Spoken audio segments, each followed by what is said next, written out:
पापा, डॉक्टर जवाब दे चुके हैं। अब माँ कुछ दिनों की ही मेहमान है। बेटे माधव ने अपने पिता देवकीनंदन जी से कहा। देवकीनंदन जी ने तो कुछ सुना ही नहीं। उनके कानों में तो डॉक्टर साहब के शब्द गूंज रहे थे। आपकी पत्नी अब कुछ समय की मेहमान है। हो सके तो उनकी अधूरी ख्वाहिशें पूरी करिए। उन्हें जो अच्छा लगता है उन्हें वो खिलाइए पिलाइए। देवकीनंदन जी अपनी पत्नी को घर ले आए और उनकी देखभाल में लग गए। अब इस उम्र में उन्हें अपनी पत्नी की कीमत समझ आ रही थी, जब वो जाने की तैयारी में थी। डॉक्टर के कहे अनुसार वो उनकी हर ख्वाहिश पूरी करने के लिए बेचैन थे। एक दिन सुबह सुबह वो उनका सिर अपनी गोद में लेकर बैठ गए और बोले, माधवी, वैसे तो हमने आज तक तुम्हारी कोई ख्वाहिश पूरी नहीं की, लेकिन अब करना चाहते हैं। तुम बताओ, तुम्हारी क्या ख्वाहिश है? सुनिए जी, शादी के बाद औरत की कोई ख्वाहिश ही कहाँ रह जाती है, और अगर होती भी है तो उसे पूरा कौन करेगा? अब छोड़िए भी, हमारे पास वक्त ही कितना बचा है। हमारे मन में जो ख्वाहिशें हैं उतने वक्त में तो एक भी पूरी नहीं हो पाएगी। उनमें से कई ख्वाहिशों से जुड़े लोग अब इस दुनिया में नहीं हैं। तुम कहकर तो देखो, हमसे जो बन पड़ेगा हम वो जरूर करेंगे। माधवी जी फीकी सी हंसी हंसी और बोली, माधव के पापा, हम शादी के बाद कभी अपने मायके अपने मन से नहीं जा पाए। जब भी गए आपने आंसुओं से रुलाया। आपने और आपकी माँ ने इतने बंधनों में जकड़ कर रखा कि मायके का हर रिश्ता छुड़वा दिया।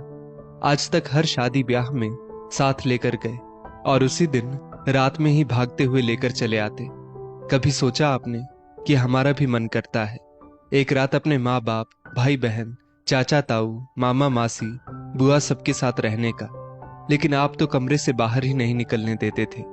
हमारा बड़ा मन करता कि हम भी वहां अपनी सब बहनों की तरह रुक कर सबके साथ हंसी ठिठोली करें, लेकिन आपने कभी ये बात समझी ही नहीं। शादी के बाद मैंने कोई छोटा सा त्योहार भी मायके में नहीं मनाया। जीवन भर तरसती रह गई इस बात के लिए कि कभी तो हमें किसी त्योहार पर मायके जाने को मिले।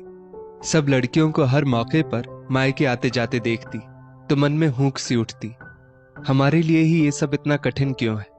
तब जवाब मिलता, क्योंकि तुम्हारा पति तुम्हारी ख्वाहिशें नहीं समझता, इसलिए तुम्हारी ये छोटी छोटी सी ख्वाहिशें भी पूरी नहीं हो पाती। अब आप बताएं कि आप हमारी ये ख्वाहिश पूरी कर पाएंगे? क्योंकि अब तो ना माता पिता रहे, ना वो भाई बहन रह गए जिनके साथ समय बिताने का मन करता था। जब ब्याह कर आई तो बड़ा मन करता था कि आप हमें कहीं घुमाने ले जाएं, मूवी दिखाने ले जाएं, हम लोग भी हनीमून पर जाएं। लेकिन आते ही घर गृहस्थी की बागडोर हमारे हाथों में सौंप दी गई। आपके साथ समय बिताने को, बातें करने को तरसती रह जाती। आप हमारे पास तक नहीं फटकते। आपका साथ बस चंद मिनटों का ही मिलता। आपका काम खत्म और आप करवट लेकर सो गए, फिर कोई मतलब नहीं रह जाता। आज्ञाकारी बेटे बनने के चक्कर में आपने हमेशा हमारी छोटी से छोटी ख्वाहिश को नजरअंदाज किया। आपसे अपने मन की बात करने के लिए तरसती रह जाती, लेकिन जब तक काम समेटकर कमरे में आती आप सो चुके होते। अपने मन की बात किससे कहने जाती? सब कुछ अंदर ही अंदर चलता रहता, लेकिन आपने कभी पूछा तक नहीं। आपको याद होगा, हमारी बड़ी ख्वाहिश थी कि हम लोग फोटो स्टूडियो चलकर एक तस्वीर खिंचवाएं, लेकिन जब आपसे कहा तो आपने साफ मना कर दिया। आज तो सब मोबाइल में खींच लेते हैं, लेकिन हमारी तो एक तस्वीर आपके मोबाइल में भी नहीं मिलेगी, क्योंकि जब भी साथ में तस्वीर खिंचवाने को कहती आप हमेशा छिटक कर दूर चले जाते। अब हमारे जाने के बाद ढूंढते रहना हमारी तस्वीर, कहीं नहीं मिलने वाली। बताइए, अब आप हमारी ये ख्वाहिश पूरी कर पाएंगे जब हम मृत्यु शैया पर पड़े हैं? कभी कुछ पहनती ओढ़ती तो मन करता कि आप भी बाकी पतियों की तरह हमारी तारीफ करें, लेकिन आपको तो निगाह उठाकर देखने की भी फुर्सत नहीं रहती। कभी कुछ अच्छा बनाती तो सब तारीफ करते, आपकी तरफ बड़ी आस के साथ देखती, लेकिन आप देखकर भी अनदेखा करते थे। जिंदगी भर आपकी तारीफ के लिए तरसती रह गई, लेकिन आप कभी मेरे स्त्री मन को पढ़ ही नहीं पाए। हमारा आत्मविश्वास तक चला गया। ये लगता हम दुनिया की ऐसी औरत हैं जिसके अंदर कोई खूबी नहीं जो पति को रिझा सके। हमारी ख्वाहिशें कोई बहुत बड़ी बड़ी नहीं थी, बहुत छोटी छोटी थी, जो मन के अंदर ही दबी रह गई। कहते कहते माधवी जी की सांस फूलने लगी तो देवकीनंदन जी ने उन्हें पानी पिलाया, जिससे कुछ देर के लिए वो ठहर गई। अब हमारे मरने के बाद आप हमारी एक ख्वाहिश जरूर पूरी करना, हमें खूब सजाना, हमारी मांग अपने हाथों से भरना और हमेशा खुश रहना, बस यही ख्वाहिश है। एक बात और माधव के पापा, जीवन साथी की ख्वाहिशें पूरी करनी है तो जीते जी करिए, ऐसे मरते समय पूछकर उसका मजाक मत उड़ाइए। कहकर माधवी जी की गर्दन एक तरफ लुढ़क गई और वो हमेशा के लिए खामोश हो गई।